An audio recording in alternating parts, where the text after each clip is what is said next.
आप लोगों के प्रेम की गहराई देखकर जी भरा।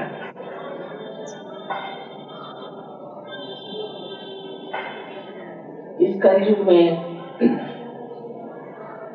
तो आपको पहचानना बहुत कठिन है, क्योंकि हम अपनी माँ को ही नहीं पहचानते, तो फिर हमें पहचानना तो और भी कठिन हो जाता है। लेकिन इस वंगभूमि की गहराई आप लोगों में काम कर रही, इसलिए मैं देखती हूँ कि जो भी यहाँ से सहयोगी आता है वो बड़ा गहरा बैठता है, बड़ी गहराई में उतरता है और बड़ा आश्चर्य होता है कि जहाँ मैंने बहुत कुछ दिन बिताए, बहुत कार्य किया, वहाँ लोग तो बहुत हैं, लेकिन इतनी गहराई में और आपस का मेल भी इतना सुंदर नहीं है जैसे यहाँ पर है। ये भी एक वंगभूमि की मैं कहती हूँ बड़ी विशेषता है कि आपसी मेल और आपसी प्यार बिल्कुल निर्वाज निस्वार्थ इस तरह से देखा जाता है। ये सब देख करके आपको पता नहीं मुझे कितना आनंद है, और अब चाहती हूँ कि आप लोगों का कार्य और बढ़े और जन जन में ये जाए, क्योंकि ये भूमि आप जानते हैं कि माँ को बहुत प्यारी है। आज आपने कहा था कि सरस्वती का पूजन होगा, ये बहुत नितांत आवश्यक है कि वंग देश में सरस्वती का पूजन, क्योंकि यहाँ देवी की कृपा रही और देवी के प्यार की वजह से ही आज सस्य श्यामलाम भूमि आप देख रहे हैं कि इतनी हरी भरी है। लेकिन यहाँ की जो दरिद्रता है, यहाँ पर जो लोगों को परेशानियां हैं, उसकी वजह यह है कि सरस्वती की वंदना जो भी की गई वो बहुत ही सीमित तत्व करते हैं। महासरस्वती में नहीं, सिर्फ सरस्वती की वंदना हुई कि जिसमें हम कला को बढ़ाएं, या हम बहुत विद्वान बने। यहाँ से एक से विद्वान लोग हुए हैं, बड़े बड़े साइंटिस्ट हो गए हैं, बहुत कुछ लोगों ने अपने शैक्षणिक स्तर में बहुत प्रगति, और देशों से यहाँ के लोग बहुत ज्यादा बुद्धिमान प्रगल्भ हैं। ये सब होते हुए भी यहाँ गरीबी क्यों? उसका एक सूत्र निकालना चाहिए कि हम लोग यहाँ पर गरीब भी क्यों हैं और किस वजह से हमारे अंदर ये एक तरह से घृणा बन रही है कि जिसके पास थोड़ा सा पैसा आया उसके प्रति घृणा करने से या झंडे दिखाने से गरीबी कभी जाने। उसके लिए समझना चाहिए कि क्या सूत्र हमारे अंदर नहीं है जो हमें पाना चाहिए। सरस्वती आप जानते हैं कि सहयोग के हिसाब से महासरस्वती का कार्य राइट साइड, तो जब वो स्वाधिष्ठान चक्र पे कार्य करती है और जब ये स्वाधिष्ठान चक्र लेफ्ट साइड में जाता है तब ये कलाएं आदि सब उसका प्रादुर्भाव होता है। संगीत के बारे में क्या कहना, और कोई सा भी कला का क्षेत्र है जो कि अभी तक बंगाल में नहीं आया है, हर इसमें यहाँ तक कि फिल्मों में तक, नाटकों में, हर तरह के कलाओं में, नाट्य कला में, संगीत कला में और शिल्प कला में, हर कला में वंग देश मशहूर है और इनसे बढ़ के कहीं कलाकार है नहीं। छोटी सी भी चीज बता दीजिए फौरन उसको कर दीजिए। यहाँ के जो स्वर्णकार हैं वो भी बड़े मशहूर लोग हैं। इसका कारण है कि उस सूक्ष्मता तक पहुंचे हुए हैं जिसे कला है। वो सूक्ष्म कला क्या होती है कि जो सब दुनिया में मानी जाती है कि ये कला है, वो एक तरह से ऐसी बनती है जिससे बहुत ही ज्यादा दिव्य ऐसा प्रकाश है। अब ये दिव्य प्रकाश दृष्टि में दिखाई नहीं देता, किंतु ये चैतन्य स्वरूप है। कोई सी भी चीज जो बहुत ही सुंदर बनती है और जिसको दुनिया में लोग बहुत ही ज्यादा मानते हैं कि ये बहुत सौंदर्य पूर्ण है, एस्थेटिकली बहुत रिच है, वो देखते हैं कि उस जगह आप हाथ उसकी ओर करके देखें तो उसमें से चैतन्य, उसमें से चैतन्य। अगर कोई रियलाइज सोल हो तो वो अगर कोई भी मूर्ति बनाए या कोई भी कला का कार्य करता है तो उसमें से आप देखते हैं कि चैतन्य। तो वजह ये है कि जो लोग यहाँ रहते हैं ये बड़े भक्तिमय, अंदर से गहरे लोग हैं, और यहाँ पर जो भी कला हो, कोई सी भी कला ले लीजिए यहाँ की, वो ऐसा नहीं कि विश्व के दुनिया के कोई लोग उसे समझ नहीं सकते या उसको पसंद नहीं कर सकते, अप्रिशिएट नहीं कर सकते। ऐसी कोई बंगाल की कला, चाहे यहाँ की चित्रकला हो, यहाँ तक कि सिनेमा तक, नाट्य तक, बंगाल का सब एकदम लोग कहते हैं कि परफेक्शनिस्ट है, बिल्कुल पूर्णता पहुंचे हुए। जब इतनी हमारे अंदर एक तरफ प्रगति हो गई तो दूसरे तरफ का स्वादिष्टान हम नहीं चला, और वो भी स्वादिष्टान जो हम इस्तेमाल कर रहे हैं वो भी हम सोचते हैं कि जैसे कि पढ़ना लिखना ये सब चीजों में हमने खत्म कर, पर इससे आगे की कोई स्थिति है इस और हमारा ध्यान नहीं, और इसी वजह से आज ये असंतुलन है। देखने में इतना समृद्ध देश है, इतनी कलाकारी है, सब कुछ है, और तो भी यहाँ परेशानी है। और लोग कहते हैं कि सरस्वती का और लक्ष्मी का मेल होता है, ये बात थी कि सरस्वती और लक्ष्मी की स्थिति में नहीं होता था, और महासरस्वती में इसका मेल होता है। महासरस्वती में मेल होने का मतलब ये है कि उस जगह आप जहाँ जो सब चीज कर रहे हैं उसकी गहराई में उतर के आप सोचते हैं कि आखिर क्या बात है कि हम इसका लक्ष्मी से मेल नहीं, महालक्ष्मी का मेल क्यों नहीं। सहयोग में आज्ञा चक्र पे दोनों का मेल होता है, और इसकी अगर आप कार्य शक्ति देखें तो जबरदस्त है, किंतु उसका परिणाम वो नहीं होता जो हम लोग चाहते।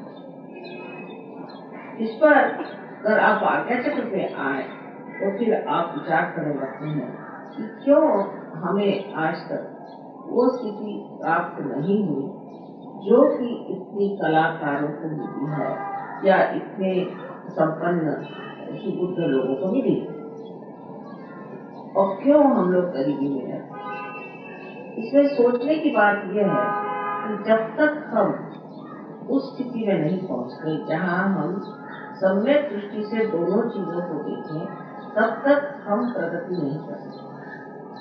कला जो है उसका लक्ष्मी से मेल करने के लिए हमें सम्यक दृष्टि चाहिए। तो एक जो हमारे अंदर बड़ी कमजोरी है, बंगालियों के लिए कहा जाता है कि जिद और जिद्दी लोग, कोई चीज कला को मैंने पसंद कर दिया तो वही इंटरदे की चीज अगर हाथी बनाने लगे तो हाथी बनाते जाए, घोड़ा बनाने लगे तो घोड़ा बनाने लगे, एक तरह का संगीत गाएंगे तो वैसा ही गाएंगे, मतलब कलाकार।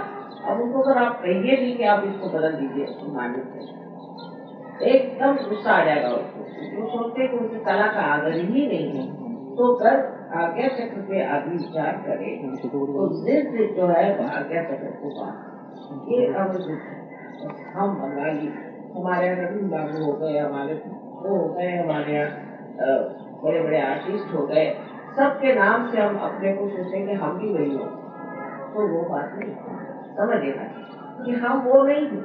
अगर उनकी ओर नजर करिए तो उनमें जिद बिल्कुल नहीं, और ये जो जिद हम लेकर के बैठे हैं कि हम ही बड़े महान हैं क्योंकि हमारे बंद देश में एक से किलोमीटर, तो आप उनके स्तर पे पहुंच नहीं सकते।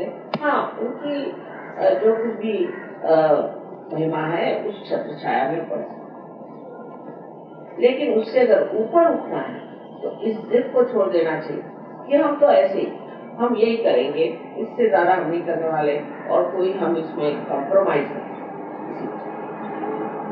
तो वो हो नहीं सकता। अब कॉम्प्रोमाइज पे बात आई तो मैं ये नहीं कहती कला का विनाश करना, इसी तरह से भी कला का विनाश करना है, लेकिन कला के बारे में एक सम्यक स्वरूप से विचार करना है।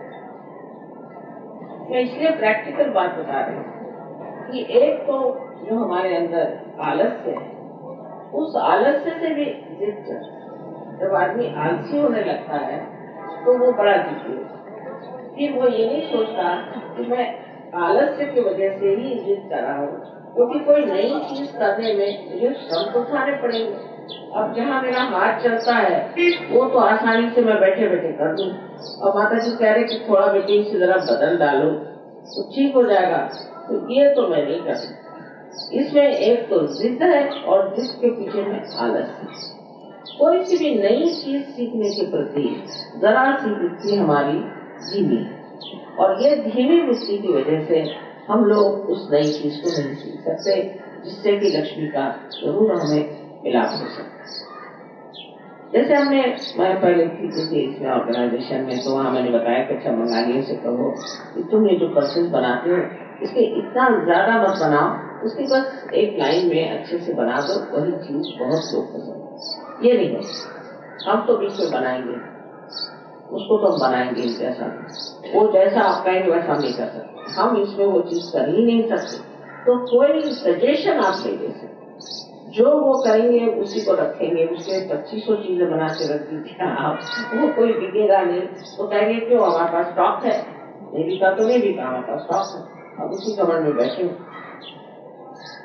उस पर सूझबूझ होनी चाहिए। अब सहयोग में क्या है कि मनुष्य की बुद्धि ही खुल जाती, उसकी बुद्धि खुल जाती, उसका आज्ञा खुल जाता है, उसकी जिद तो पहले कम हो जाएगी कि मैं इसकी जिद करूंगा कि यही ठीक है और इससे अलावा कोई चीज ठीक ही नहीं, जो हम करते वही ठीक है।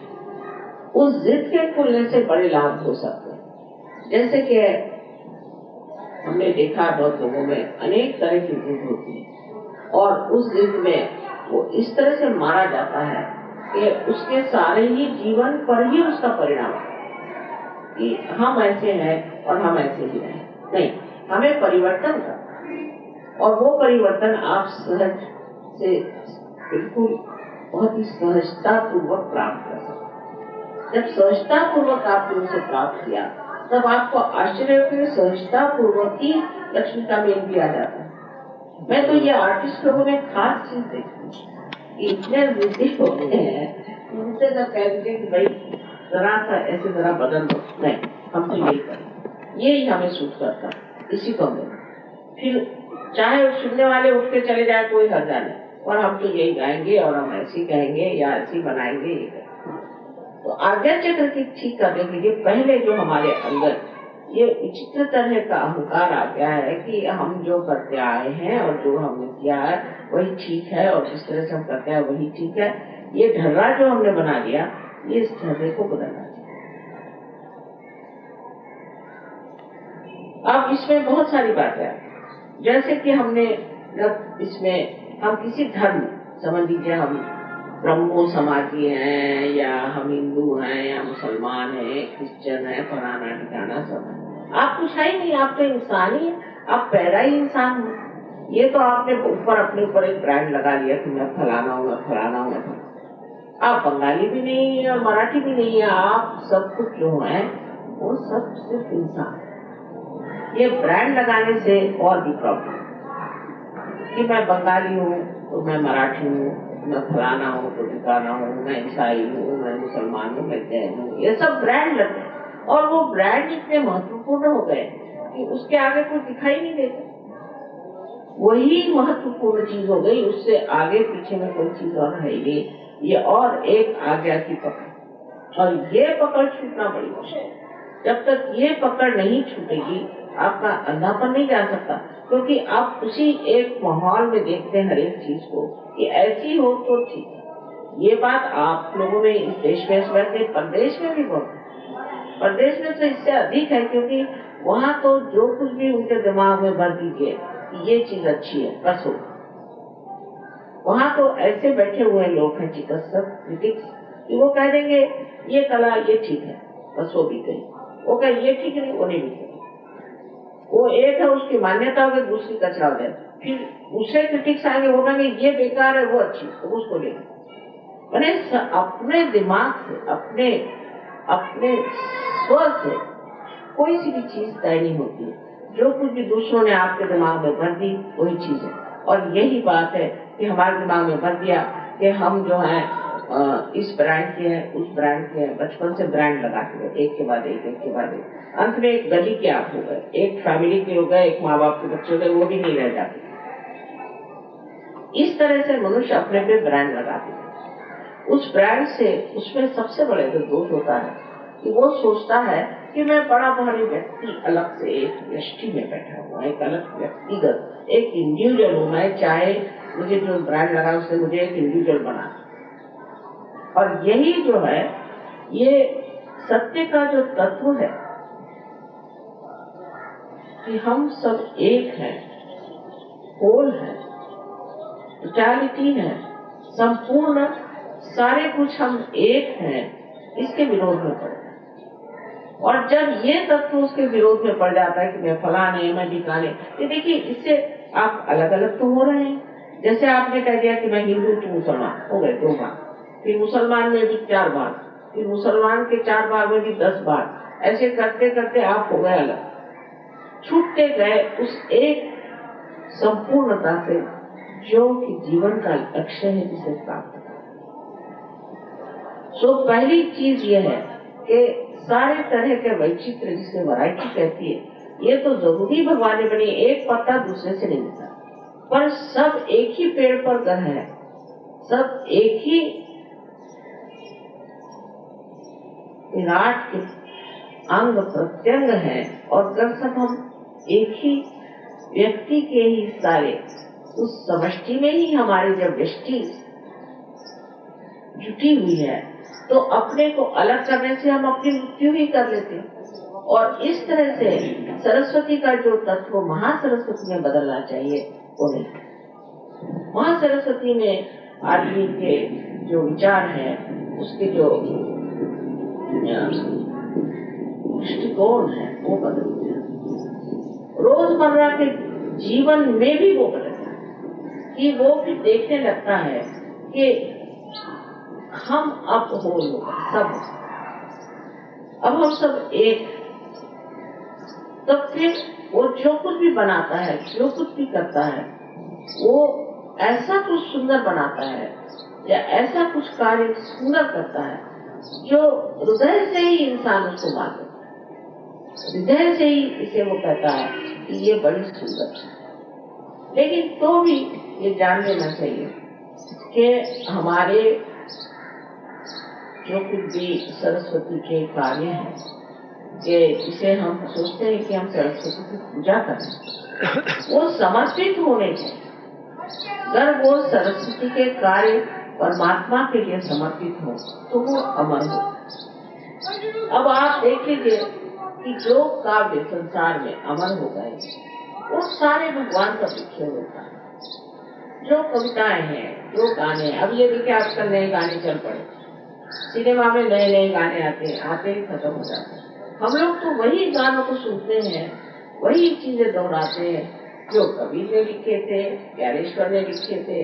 और विराट में भी मैं देखती हूँ कि जो विलियम ब्लेक ने लिखा था उसे ही लोग मानते हैं, शेक्सपियर ने जो लिखा था उसे ही लोग मानते हैं। ये सब आत्म साक्षात्कार मुद्रात आत्म साक्षात्कार। तो उनके जो आत्म साक्षात्कार से प्राप्त की माँ सरस्वती की शक्ति थी, उस शक्ति से उन्होंने जो भी लिखा उसका प्रकाश और ही तरह का, उसमें कोई भी तरह की ऐसी बात नहीं थी जहाँ आप कह सकते थे कि इनके कुछ ऐसे कुसंस्कार उसको दिखाई देते। ऐसे संस्कार थे कि जो विश्व को एक कर। तो जब आप सहयोग में उतरते हैं तो महासरस्वती के तत्व में उतरना है, सरस्वती के तत्व से नहीं करना, क्योंकि सरस्वती का तत्व जो सीमित कर देता है आपको, जो आपकी कल्पना ऐसी है। पर सरस्वती का तत्व अगर बीज रूप है तो उसका जो वृक्ष है वो महासरस्वती। जब तक इस बीज को आप महासरस्वती नहीं बनाएंगे तब तक आपका मिलन हो ही नहीं सकता महालक्ष्मी से। अब महालक्ष्मी का जो प्रदान है आपके अंदर वो ये है कि आप आत्म साक्षात्कार होता है। और तीसरी चीज जिसे कि आपने काफी प्राप्त किया हुआ है, जिसे हम कह सकते हैं महाकाली का संबंध। इन तीनों का मिलान आपके आज्ञा को, और इस आज्ञा को आपको लाना चाहिए।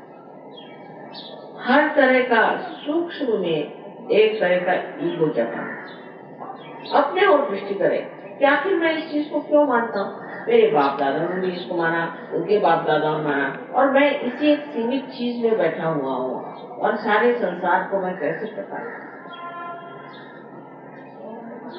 मैं तो अभी भी सबसे कहती थी कि देखिए आप अपने ऊपर उन्मुख होइए, अपने और देखिए। मुझे तो बहुत से लोग मानते ही हैं, देवी स्वरूप मानते हैं, सब कुछ है, हृदय से मानते हैं, पर इससे मुझे क्या लाभ हुआ।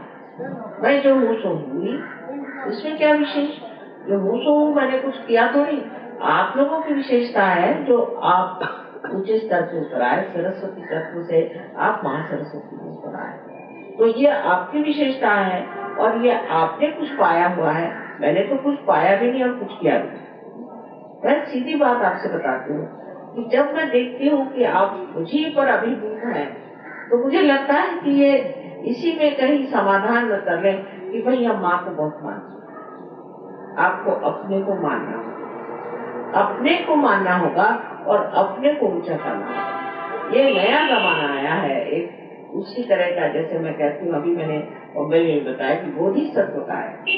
इसमें जो आप अब बुद्ध हो गए, आपको बोध हो गया, आपको पता हो गया कि क्या है सत्य। अब इस सत्य के लिए आपको एक दीप जैसे प्रज्वलित कर दिया गया। अब उस दीप को आपको हजारों दीपों को जलाना है, ये बोधिसत्व। अगर ये कार्य आप नहीं कर सकते हैं तो आपके लिए, हमारे लिए तो एकारी सारी मेहनत की, क्योंकि हम जो है सो हमको प्यार करने से क्या विशेष है।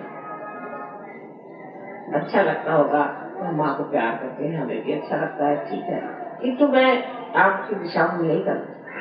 माँ को प्यार, मुझे आप लोगों को प्यार से इतना हो, मेरा एकदम जी भरा है, और कुछ बोलना चाहती तो बोल ही नहीं पाए। लेकिन इससे आगे जो स्थिति है वो ये है कि प्रसन्नता से भी आगे एक चीज होती है जिसे हम कहते हैं कि बिल्कुल निरानंद। और वो निरानंद तभी होगा आपके माँ को जब वो देखेगी कि मेरे बच्चों ने मुझसे भी ज्यादा काम, उससे भी ज्यादा उनको शक्ति मिल जाए। माँ तो यही चाहती कि बच्चे हमसे भी ज्यादा शक्तिशाली हो, पर ये ऐसे छोटी छोटी चीजों में जो अटके हुए हम लोग हैं इसको छोड़ना। और ये भोजपुरी में ऐसा नहीं है, महाराष्ट्र में तो बहुत ज्यादा है, और भी लोगों में मैं देखती हूँ कि इसी प्रकार एक छोटी छोटी चीजों में हम लोग अटके हुए। इसको तो मैं कुसंस्कारी कहती हूँ। अच्छे संस्कार होते हैं कि शादी के वो एकदम दिल खोल देते और फूल की तरह महकने लग जाता है। अब दूसरी बात जो है महासरस्वती की यह है कि कार्यान्वित हो। महासरस्वती कार्य में आप कार्यान्वित हो। महाकाली तत्व में आप अवसर को लेते हैं, उसको अपनाते हैं, लेकिन वहाँ सरस्वती में आप जो है कार्यान्वित। महाकाली में आप इच्छा करते हैं, उस पे सृजन भी कर सकते हैं। इच्छा करते हैं कि ये होना चाहिए, मैं ये चाहता हूँ, मैं वो चाहता हूँ, मुझे ये पसंद है, मुझे वो पसंद है, किंतु उसको कार्यान्वित करने का कार्य जो है वो महासरस्वती कार्य। आप कहेंगे माँ मैं चाहता हूँ कि सहयोग कार्य और फैल जाए, बहुत अच्छी बात, चाहत बहुत अच्छी आप, लेकिन इस मामले में आपने क्या किया? तो उस मामले में आपने कौन से कार्य किए? आप अपने ही बारे में तो सोच रहे हो कि भाई ऐसे होना चाहिए, वैसे होना चाहिए, और अपने बारे में वही प्रश्न है कि मेरा बाप ऐसा, मेरा बाप भाई वैसा है, उसकी बीमारी नहीं ठीक हुई, उसका फलाना नहीं ठीक हुआ, ठिकाना नहीं ठीक।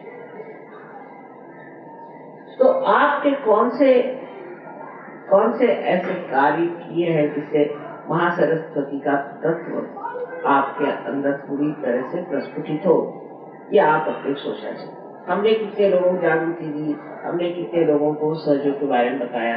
मुझे बड़ी खुशी हुई जब उन्होंने बताया कि यहाँ के जो बहुत से युवा शक्ति के लोग हैं, उन्होंने बड़े पोस्टर्स लगाए, रात रात भर मेहनत की। सुन के मैं बहुत खुश हूँ। और अभी एक साहब आए थे, बड़े भारी जर्नलिस्ट, वो कहले साहब मुझे तो बड़ा इसका प्रभाव पड़ा मेरे ऊपर कि मैंने देखा कि बहुत से जवान लड़के ट्रेन में मेरे साथ रात को 1:30 बजे सफर कर रहे थे और हर स्टेशन पे कुछ लोग उतर जाते थे और फिर अगले स्टेशन पे कुछ लोग उतर जाते थे, बड़े शांत। मैंने कहा तुम लोग कर क्या रहे हो? कहले माँ के पोस्टर्स लगा। कहले मैंने ऐसे लड़के देखे नहीं आज तक, इतने अच्छे जवान पढ़े लिखे लड़के इतने शांतिपूर्वक कार्य कर रहे थे और उनके साथ कुछ लड़कियां भी थी, बड़े ही पवित्र भाव से सब बैठे हुए थे। तो मैंने फिर पूछा सर के बारे में और मैं तो बहुत ही उससे प्रभावित। तो कार्यान्वित होना मतलब है कि जो हमारी इच्छाएं हैं उसके लिए हमें कार्य करना, जो हम सोचते हैं उसको हम अपने कार्यक्रम में जोड़ना, ये हमें करके दिखाना है।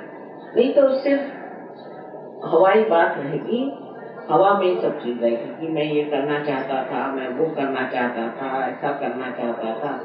चाहत खत्म हो जाएगी जब आप कार्य में पड़ेंगे, तब आप जानेंगे कि वही चाहना चाहिए जो हो सकता है और जो नहीं हो सकता है उसकी चाहत करने से तो दुर्दशा। और वही बात है कि हमारे यहाँ आजकल आप देखते हैं कि बहुत ज्यादा बेकार। अब यहाँ रईस लोग भी बहुत हैं और गरीब भी। अब रईस लोगों के प्रॉब्लम जब मैं सुनती हूँ तो मुझे लगता है इनका भी वही प्रॉब्लम है जो गरीबों कि वो कहते हैं कि देखिए माँ यहाँ पर बड़ा लेबर प्रॉब्लम और इसीलिए हमारी फैक्ट्रियां बंद हैं। अब रईसों को ये सोचना चाहिए कि लेबर जो है तुम्हारा अंग प्रत्यंग है, लेबर के बगैर आप कर तो सकते नहीं। आप तो हाथ भी नहीं चलाना चाहते, कुर्सी पे बैठे रहते हैं, मोटर से जाएंगे कुर्सी पे बैठे। आपने लेबर के लिए किया, सिर्फ पैसे से नहीं होता। उन लोगों ने भी झंडा उठाया, आपने पैसा दे दिया, फिर वो झंडा उठा के चले आए, फिर आप पैसा दे, उसका कोई अंत नहीं। उनके समाधान के प्रति आप कार्यरत हुए, पहले पता लगाइए। जैसे अभी बॉम्बे में था तो एक साहब ने आके कहा, मैंने कहा तुम मराठियों से काम लेना है ना, पहले गणपति का मंदिर बनाओ। दिवाली के घर सबके घर में जाकर के उनको कुछ दो, दिवाली में हम दिया, पहले उनकी संस्कृति सीखो। अब यहाँ पर बड़े बड़े इंडस्ट्रियलिस्ट होंगे, उनको यही नहीं मालूम कि इनकी संस्कृति क्या है, इनके संस्कृति में लोग किस चीज को मानते हैं और किस चीज को समझना चाहिए। तो अगर यहाँ के रईस लोग हैं या जो लोग बड़ी बड़ी फैक्ट्रीज चलाते हैं, वो अगर बंगालियों की मनस्थिति को समझे, मैं तो 1 मिनट में पहचान गई। और बड़े इतने हृदय वाले लोग हैं कि आप इनके साथ एक कप चाय पी लीजिए तो वो आपके जन्म जन्म के दोस्त हैं। पर अगर आप अकड़ दिखाइएगा तो आप बड़े दुश्मन हैं। ये बंगालियों की खूबी है। आप जो अकड़ दिखाते हैं उनके साथ रहिए, उनसे बोलिए, उनके प्रश्न पूछिए, तो जानिए। इसको मैं एनलाइटेंड एंटरप्रेन्योर कहती हूँ। अब आप एनलाइटेंड हो गए, अब आप सहयोग में आ गए, अब आपको चाहिए कि इनके घरों में जाकर देखिए इनको क्या प्रश्न है, इनको क्या आप जरा सी मदद कर दीजिए, वो आपके लिए जिंदगी भर के लिए मिल होगा।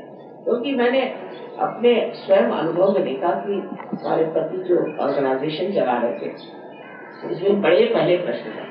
मैंने उनसे कहा कि इसकी एक फैमिली बनाओ और पहले उनकी स्टडी करो। कोई भी आए, कलकत्ते से भी यूनियन वाले आते तो घर में उनको ब्रेकफास्ट खिला सकते, उनसे बात करना, उनसे पूछना भी तुम्हें क्या प्रश्न है, क्या है, फिर उनको घर के प्रश्न। मैंने कहा ये सॉल्व हो सकते हैं, आप अपने दफ्तर की तरफ से कुछ ऐसा इंतजाम कर दीजिए जिनको घर मिल जाए, फिर ये हो जाए, फिर उनको आप बच्चों के पढ़ने के इंतजाम कर दीजिए। जरूरी नहीं कि उनको ऊपर उठा पैसे दे, क्योंकि इन लोगों को अगर पैसा मिल जाए तो सीधे चाह जाएंगे शराब के गुस्से या 2-4 औरतें रखें, उससे कोई फायदा होने वाला है।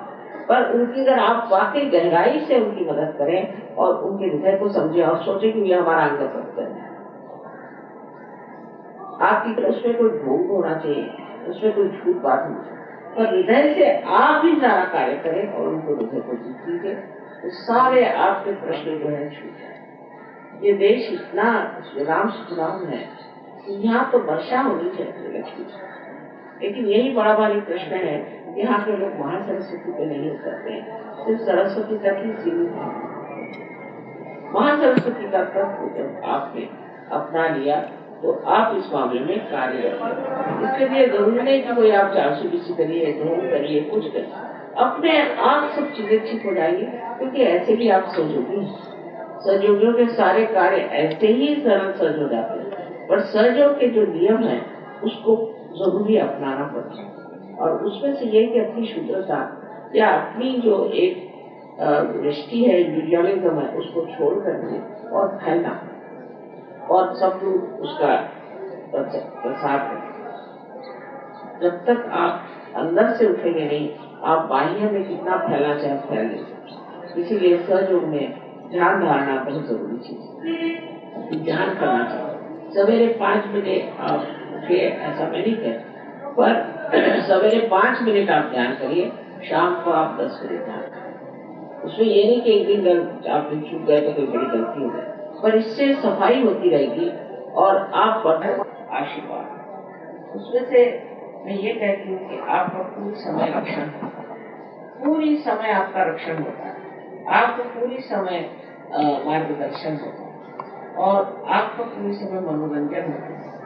कोई ऐसी चीज नहीं जिसमें मनोरंजन नहीं। मैं कल देख रही थी, सब सहयोगी बैठे थे, आपस में उनकी ठिठुरियां चल रही थी, आपस में इसको कहते हैं इलेक्ट्रिक चल रही थी, आपस में हंस रहे थे, खेल रहे थे, कोई तबियत मेरी खुश हो रही थी देख करके। कुछ उसमें किसी को दुख देने की बात नहीं थी और बस सब विनोद हास्य में, सब आनंद में, पूरी तरह से मनोरंजन। तो जिसमें मनोरंजन हो और इसमें आपकी प्रगति हो, आध्यात्मिक प्रगति हो, और जिससे सारे समाज का, देश का और विश्व का कल्याण हो, ऐसा ये महान कार्य सहयोग का है। तो इसमें आपको कार्यरत होना चाहिए। ऐसे तो पहले तो सहयोग 55 कंट्रीज से चला,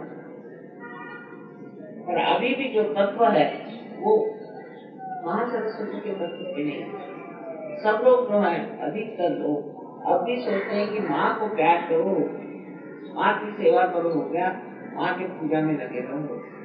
ये तो ठीक है, उससे थोड़ा बहुत लाभ होता ही है, उसमें शंका नहीं, लेकिन उससे असली लाभ नहीं होने वाला।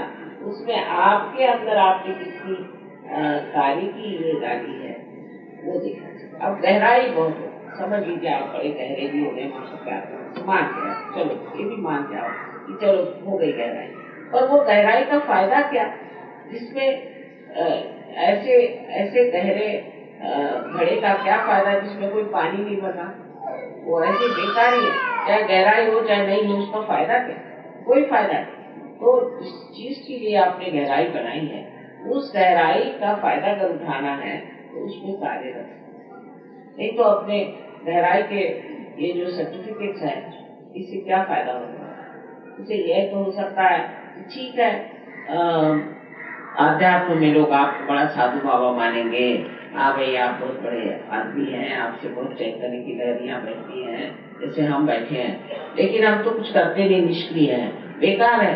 आपको तो कुछ करना चाहिए। अगर हम निष्क्रिय हैं तो क्या फायदा ऐसे जीवन का जो सिर्फ निष्क्रिय बना रहे। तो इसलिए कोई न कोई कार्य में लगना चाहिए। अब सोचना चाहिए आ गया चक्र पे कि अच्छा माँ ने कहा था तो कौन सी चीज हमें करनी चाहिए। अगर आप निर्विचार में जाएं तो आपको अंदर से ही प्रेरणा आए कि भाई ये तुम कर सकते हैं, ये हो सकता है, इसको करो। इसी तरह से सहयोग फैलने वाला है। तो यहाँ जो बहुत गहरे लोग हैं, और मुझे इसको देख के बड़ा आनंद भी हुआ कि सब बड़े गहरे लोग, और अब इस गहरेपन को हमें बांटना है। ये तो फायदा नहीं कि कुछ लोग हो जाए, समझ लो रविंद्र बाबू जैसे, तो बाकी के तो लोग वही रह जाएंगे। जैसे कि एक तालाब में कुछ कमल के फूल आ गए और उसमें कुछ कीड़े भी हो, कहते कि देखो हमारे तालाब में इतने फूल आए, तो आप तो कीड़े ही बने हुए, फायदा।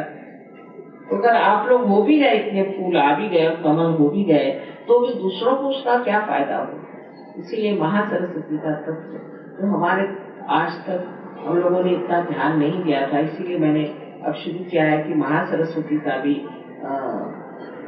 पूजन होना चाहिए। महासरस्वती तत्व में अपने देश में वेदों की वेदों की रचना हो। उसमें भी कहा गया है कि अगर आपको विद नहीं हुआ तो वेद देखिए। वेदों की रचना हुई कि उन्होंने कहा कि जो ये पंच महाभूत हैं इस पर पहले कार्य करना चाहिए, देखना चाहिए, उनको जागरूक करना चाहिए। उनकी जागृति करने के बाद फिर हम उसको इस्तेमाल कर सकते हैं। उसी वजह से साइंस वगैरह अपने देश में आए थे। अपने देश में बहुत पहले साइंटिफिक रिसर्च हुआ था और सब जो आज हम साइंस होते से कहीं अधिक अपने देश में साइंस था, क्योंकि वेदों की वजह से इन्होंने ये इतना भी पंच महाभूत है उसमें प्रभुत्व पा और आप भी पा सकते हैं। सहयोग से आप उस पर भी प्रभुत्व पा सकते हैं, पर आप हाथ तो हिलाएं, आप उधर ध्यान तो दें। नहीं तो ये कि माँ आप देखिए हमारी माँ बीमार है, अरे भाई तो तुम सहयोगी हो, तुम उसको ठीक कर सकते, तुम हाथ तो लगाओ, पहले देखो तो सही तुम ठीक कर सकते हो कि नहीं। अगर तुम नहीं ठीक कर सकते तो मेरे पास ले आओ। वैसी बात है, सब चीज माँ करे। कोई अगर बीमार हो गया तो माँ करेगी, कुछ तकलीफ होगी तो माँ को फोन करो। आप देख लीजिए कि आप स्वयं उसको ठीक कर सकते हैं। आप उस पर हाथ रखें, वो सीख लें, कार्यरत है, आप स्वयं शक्तिशाली, आप में अनंत शक्तियां, आप उन शक्तियों को इस्तेमाल करें जो आपको दी गई है, उसको आप अपने हाथों से लोगों को बांटे तो आपको आश्चर्य होगा कि आपके पास कितनी शक्तियां, स्वयं आपकी शक्तियां पूरी तरह से प्रस्फुटित हो सकती है। यही मैं बार बार सबसे कहती हूँ कि आप लोग कुछ करो, जो देखो सो मेरे ही ऊपर में डाल देने से कोई फायदा नहीं। अच्छा मैं तो ठीक कर दूंगी, लेकिन तुम मुझसे अच्छा कर सकते हो तो क्यों नहीं करते? तुम खुद ही से करो। एक दूसरे की भी मदद करना चाहिए। सहयोग में एक बीमार है और दूसरा अगर ठीक है तो उसको जा करके उनको मदद करिए, फौरन दौड़ के जाइए, देखिए आप कार्यान्वित होते हैं। जब नहीं हुए तो फिर मुझे, पर मैं आपसे कहती हूँ कि बिल्कुल हर वक्त आपके पास ये शक्ति है और इसका जितना आप उपयोग करेंगे उतनी वो बहेगी, उतनी ही वो कार्यरत होगी और उतने ही आप यशस्वी होंगे। लेकिन अपने ऊपर विश्वास रखें कि हमें माँ ने कहा है, वाकई में हमारे अंदर चीज है, हमें बढ़ाना चाहिए। आप सबके लिए कहना है कि गहराई तो बहुत आगे सहयोग में, लेकिन अभी देने का जो है ये कुछ काम करो।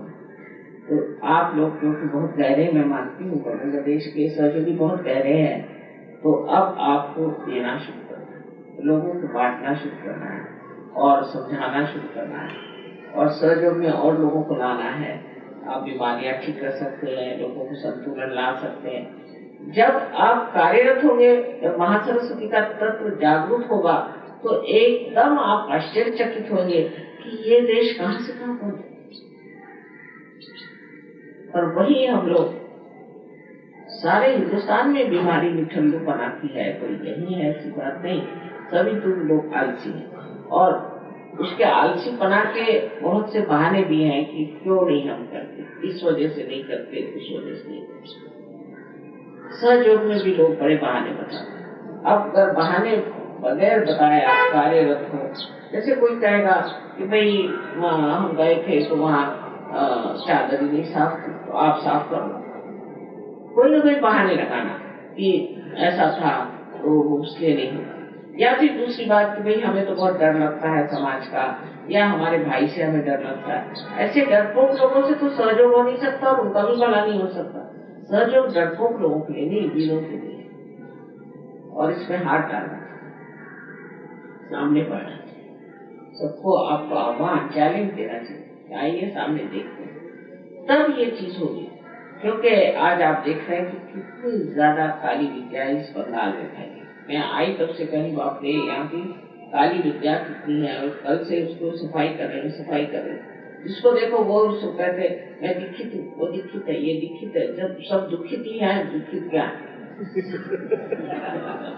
जो देखो सोई मेरा पैर टूट गया मैं दीक्षित हूँ, मेरे सर में दर्द है मैं दीक्षित हूँ।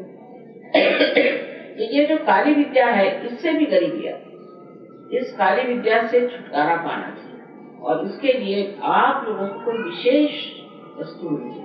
अगर आप भी, मैं इस धर्म का हूँ, मैं उस धर्म का हूँ, मैं इस गुरु का शिष्य हूँ, मैं उस गुरु का शिष्य हूँ, मेरे ये गुरु है, 17 गुरु के फोटो रखे हुए हैं, और ये सब जिसका आज तो कोई अच्छा अनुभव नहीं आया, जिसको आपने देखा नहीं, सुना नहीं, जाना नहीं, ऐसे लोगों के पीछे भागने से फायदा नहीं। जो आपके सामने है उसे लें और उसमें कार्य करें। तो हमारी जो आज की पूजा है, ये मेरे विचार से सारे हिंदुस्तान के लिए आज होनी चाहिए।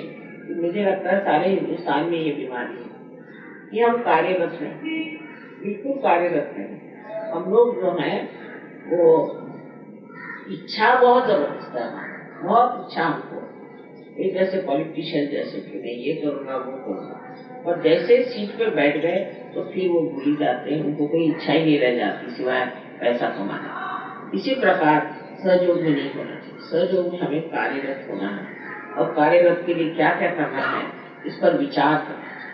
इसके लिए आप लोग मिले, आपस में बातचीत करें, हमें क्या करना है, हम क्या चीज कर सकते हैं, इस चीज से हम इसको बढ़ावा दे सकते हैं। कोई चीज सहयोग में ऐसी नहीं जो खटाई में नहीं पड़ी। ये जमीन दे दी एक्सपेरिमेंट्स के लिए, खरीद के दे दी, बड़ी सड़ रही, वो जमीन दे दी उसके लिए, वो सड़ रही। जब तक मैं नहीं हिंदुस्तान में आऊंगी तो एक छोटा सा रास्ता भी नहीं बन सकता, एक छोटी सी झोपड़ी भी नहीं बन सकती। मुझे समझ में नहीं आता कि इतने लोग होते हुए भी कार्य कुछ होता ही नहीं। और जब मैं चली जाती हूँ उसके बाद फिर आप विघटित हो जाते हैं, अलग अलग हो जाते हैं, और 2 ही 4 लोग काम करते हैं। सहयोग संगठित कार्य है, सिर्फ 2 ही 4 लोगों का कार्य नहीं कि 1-2 आदमी ही उसे करें, ये भी समझना जरूरी कि एक आदमी सब कर रहा है, एक ही आदमी सब दौड़ रहा है, ऐसे नहीं। सबको संगठित होना है। एक शरीर के जैसे अनेक अवयव होते हैं, उसी प्रकार आप हरेक सहयोगी एक सहयोग का अंग है, और जो इस शरीर का अंग है वो अगर समझ लीजिए एक उंगली का गड़बड़ हो जाए तो सारे शरीर में पीड़ा तो होगी, किंतु इस उंगली का कार्य ही समाप्त हो जाने से अब दूसरी कहाँ से उंगली लाई है। तो जब आप सहयोग में आए, वैसे तो सब सहज है, इसमें कोई शक नहीं, पर जो सबसे सहज चीज है वो उनसे छूटती नहीं है, और वो है यही संकीर्ण और यही अज्ञान कि हम कोई तो भी विशेष है और हमें कोई नहीं। तो आप लोगों के लिए मेरा यही एक बड़ा भारी समझ लीजिए कि प्यार का कहना है कि आप लोग इस प्रकार सहयोग में उतरे हैं, गहराई में उतरे हैं, इतना पाया है, अब वो देना चाहिए। जब तक दीप में प्रकाश नहीं होता तो हम उसमें प्रकाश देते हैं और कहते हैं कि चलो अब लाइट आ गई। फिर उसके बाद भी अगर वो प्रकाश मांगे तो उसे क्या कहना चाहिए? फिर तो उसको चाहिए कि दूसरों प्रकाश दे। आज आप मेरी बात सुन रहे हैं, कल आप मेरी जगह बैठ करके मेरा कार्य कर सकते। यही होगा तभी सहयोग फैल सकता, और जिस देश में ये हुआ है वही सहयोग फैला। ऐसे आपको से अब बहुत से लोग ऐसे निकले आज की पूजा के बाद और ये कार्य करें, यही मैं आपको अनंत आशीर्वाद देती हूँ।